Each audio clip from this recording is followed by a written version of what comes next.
A U.S. citizen with a revoked passport was placed into a detention facility. He is now out, but the government is still questioning his status. Channel 5's Valerie Gonzalez spoke to him and his attorney today, who says this happens more often than you may think.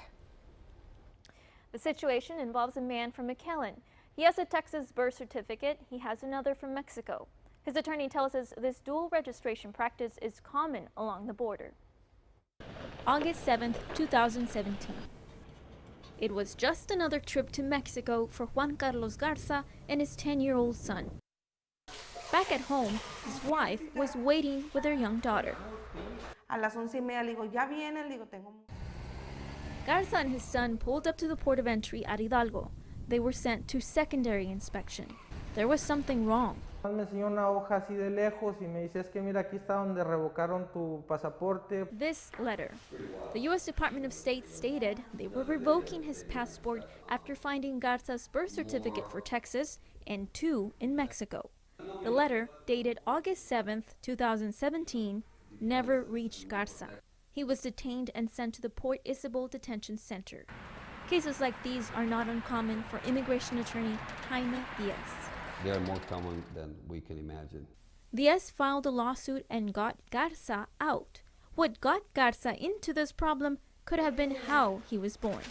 This case involves somebody that was born with a midwife, but I have had cases where people were born in a hospital. Garza's parents are from Mexico. Mi mamá quiso que yo naciera aquí en Estados Unidos. When it was time to return, Garza's parents registered him as being born in Mexico too. This way he could attend public school. Diaz says he's handled dozens of cases similar to Garza's. They're in court proceedings right now. Fortunately, in this case, his parents are still alive, so his mother will be able to testify as to where he was born and why he was born here. Diaz says the government will need to prove without a reasonable doubt that Garza was not born in the U.S. For now, life is on hold for Garza's family. Como que te sientes de repente frustrado en lo que tus planes a futuro. Lopez is requesting her permanent residence through Garza. That's on hold too.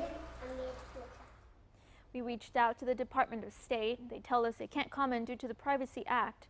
For now, Garza and Diaz are waiting for a federal judge to rule on their behalf. They're asking the judge to declare Garza a citizen and avoid the ruling fall under an immigration judge. In the studio, Valerie Gonzalez, Channel 5 News at 6.